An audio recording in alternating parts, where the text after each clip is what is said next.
My name is Katie Jenkens. I teach here the college and career class. So I just prepare the juniors and seniors for after high school life.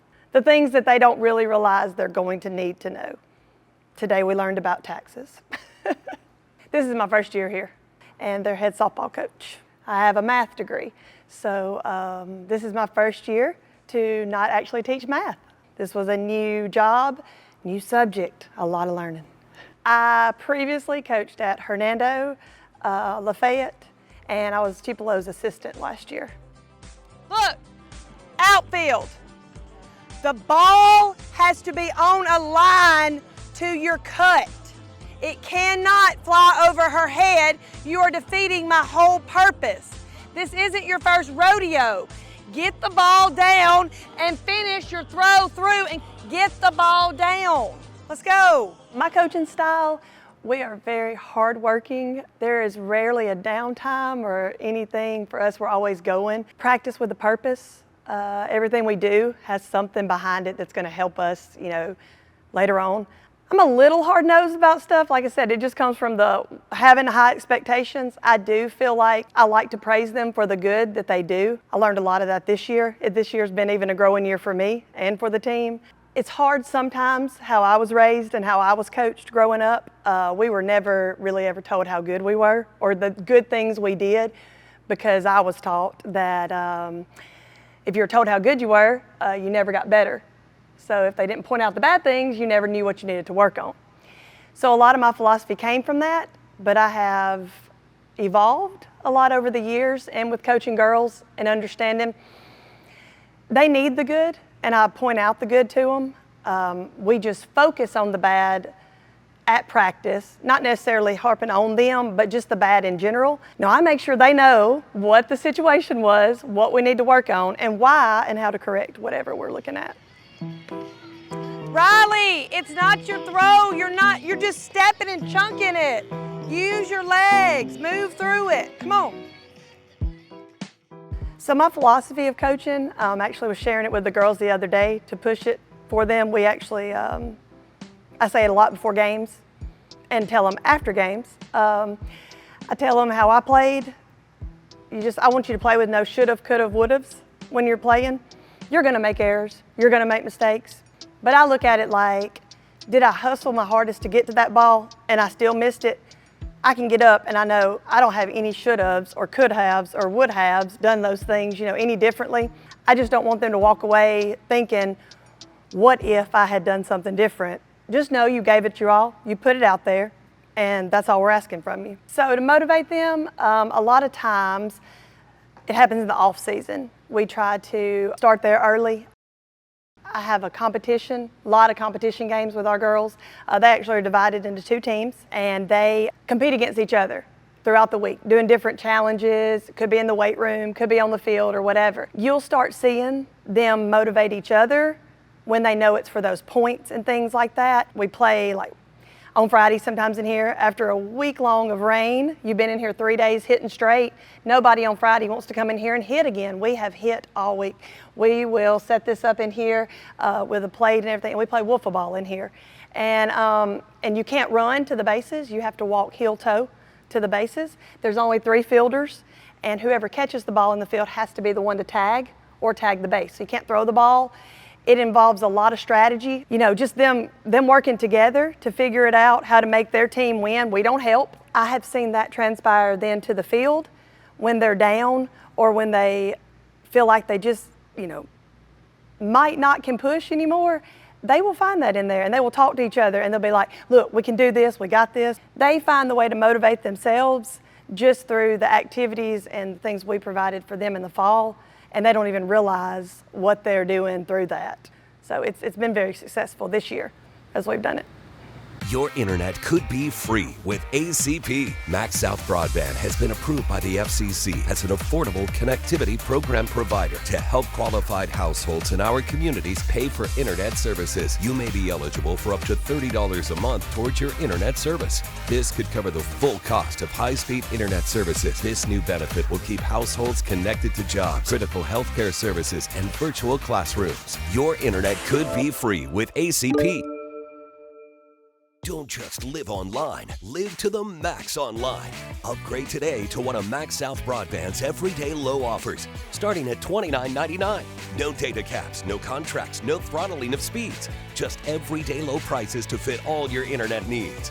MaxxSouth Broadband provides more reliable internet services at everyday low prices that our competitors can't beat. Don't wait. Call today and ask about MaxxSouth Broadband's everyday low offers. MaxxSouth Broadband. Experience the max.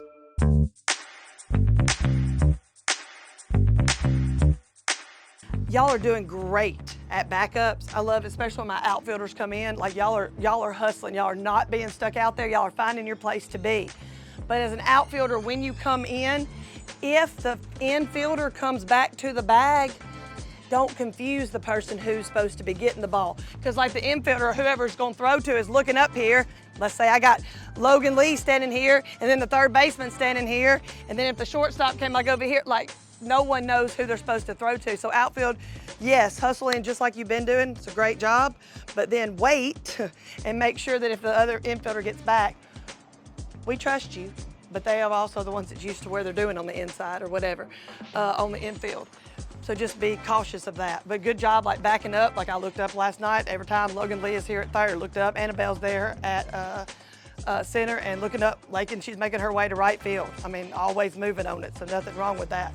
For our cut situation, McGuire has everything for home. We're talking about coming home or whatever, everything except for left field from that pole right there over, okay? And other than that, pitcher has right in here and shortstop or whatever gets her right out there, okay? I'm very fortunate with the assistant coach I have. Her name's Lantra Cox. She played softball at Ole Miss. That is huge. I've never been that fortunate before to have that knowledge, to have somebody just to talk softball with. When I'm lost and I'm like, what can we do? She can bounce something to me and vice versa. Like we really feed off each other very well. It's just been a real blessing this year with her, with that, and made my job a whole lot easier. Even with the mental stuff with the girls too, how to reach them, how to push them, but then to back off and let them know, like, okay, it's time for you to figure it out yourself and let you, go. And sometimes we do. We just don't until they just keep letting them go, and then finally they'll break down and they'll say, okay, what do I need to fix? So she's been a lot of help this year through this first year here at this school. Wait, see this? Look, you look like this, like that. Like go at it and step, just like this. Like if it's too low, go lower down there and get it. Just step. Don't bend your back over. Bend your legs. Come on, go get it. Lay it down. Okay. See it? Bend your knees. There. So the good things we have working this year was a rebuilding year, a starting over kind of year, whole new coaching staff for them. So I know they were a little like apprehensive to everything, how it was going to be and things like that. But they came out on day one and showed they're ready to work. And they have. They are some workhorses. For everything we've asked them to do, they have tried to the best of their ability. They're coachable, them listening. So we, of course, were faced with our defense, hitting, and pitching this year. Where do you start? What do you work on? Whatever. We were fortunate to have a returning pitcher, and so we've had her this year. And then we thought defense. That's where we had to teach the game, the entire game, like from square one. We weren't just running 21 outs out there every day at practice, hitting them a fly ball and telling them like, okay, this is where it's supposed to go. Like, see, so we brought middle school over, and they would do base runners for us. And we would give them the actual like scenario of seeing the runners. Just like when I played, you may tell me there was a runner on first, but like, what does that runner really do? And so when the middle schoolers was out there, the girls would see, did she round second? Did she go back to second? Did she go to third? So they would see where to throw the ball. We made a lot of unnecessary throws. An outfielder catches it. We would chunk it all the way into second. Why not just hit your cut right there in front of you? Because, she's right there. You got the out.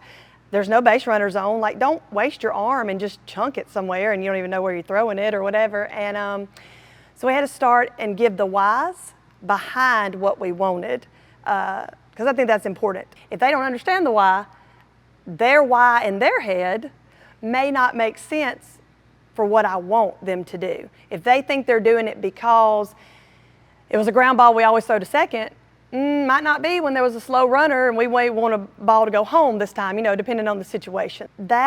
Breaking that down to teach all of the game has been very tedious and time consuming for our fall ball. Breaking down the hitting, Coach E does a lot of the hitting, and she has done a tremendous job. Like, we have videoed swings. We have gone to our classroom and we have watched swings and broken, and she'll make them ask, just like in a classroom setting, she asks them what they see. So you learn more by talking about your teammate and what you're seeing that they're doing, good and bad, and it makes it stick in their head more than we're just pointing it out to them, hey, this is what's good, this is what's good, and they're like, 3 seconds later, it's gone.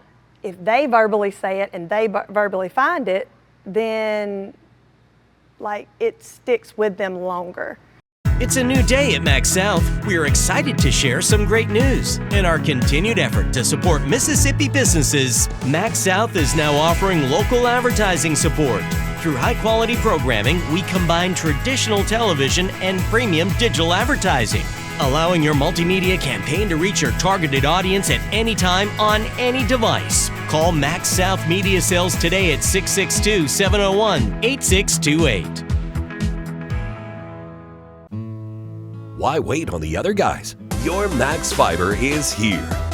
MaxxSouth Broadband has fiber in your area. Max Fiber will provide you with a more reliable connection, faster upload speeds, and fewer service interruptions. MaxxSouth Broadband has no contracts, data caps, and better fiber prices than our competitors. Don't wait. Call today and ask about Max Fiber and how you can get up to a month free service. MaxxSouth Broadband. Experience the max.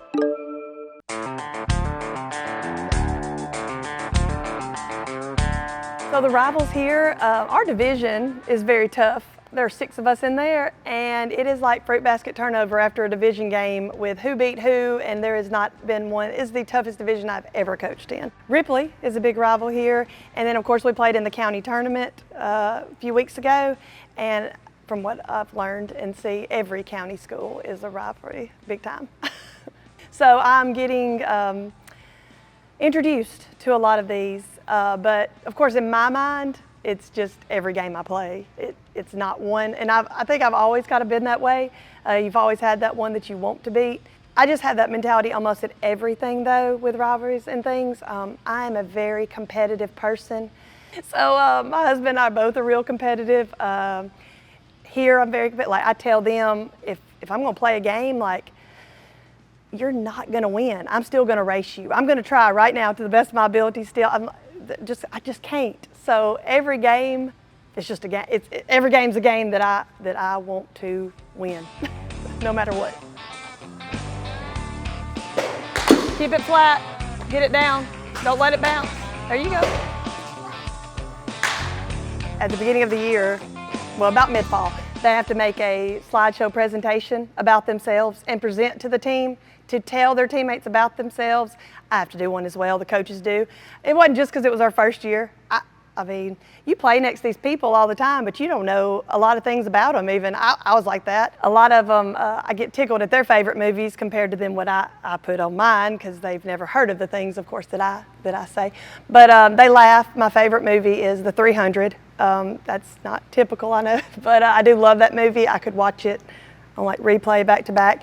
One of the things they learn about me is my second favorite thing, I guess, hobby behind softball would be Broadway plays, and they always laugh that they're like, really, Coach? And I'm like, really, guys? And so I put them all up there, like which ones are my favorite and what I've been to see and how many times I've seen them and things like that. And they're like you go for fun? And I'm like, yes, for fun. I enjoy this. And they just laugh, but it puts it on a whole nother level, kind of what you're talking about earlier, knowing them and getting to see things for them. They see that part of me too and know that I am being sincere with what I'm telling them. I'm not just out there, it is what it is with me. Like, you know, you're getting me, I'm giving you, telling you all the good and bad, here it is with me. And they laugh. They like that a lot. I like it more probably, just to learn more about them. So to make a good player, a lot of times You know, you're gonna get your typical answer of, you know, coaches are gonna go through stats or things like that, comparing things. My first thought or whatever it comes to is your ability, but are you a good teammate? So I think a good teammate, someone who understands that what the team is trying to do is what makes a successful softball player, because no matter where you play, you're on a team, you've got to contribute to that team. Whether there's a good pitcher, a bad pitcher, good infield, bad infield, you know, you've got to be able to work with and sometimes like adjust to different things on different teams. As a whole, she has what she's good at. Mine would have been fielding. I was good at fielding. I gave you the reason to put me on the field for fielding. So she's got to find what she's good at and be good at that, but then work at the other things to still try to improve those all around. Find a way to make your coach have to put you on the field. I think that's the important thing, to make the good player, that you work hard and you convince them for your spot. And you show it to your teammates and they trust you, and also just see the relationship that you have on the field with them. Hey, it's good practice today. There's a lot of good hustling out there and going to get things and doing things that you're supposed to do. Do it tomorrow. That's all we got to do. Do another game tomorrow, okay? So look, like I said on that our practice thing today, go home and rest. I don't mean like physically sleep. I just mean do something relaxing and just hang out. Y'all break it down right here. It's a good job today. Let's go. Let's go. Bulldogs on 3, 1, 2, 3, Bulldogs!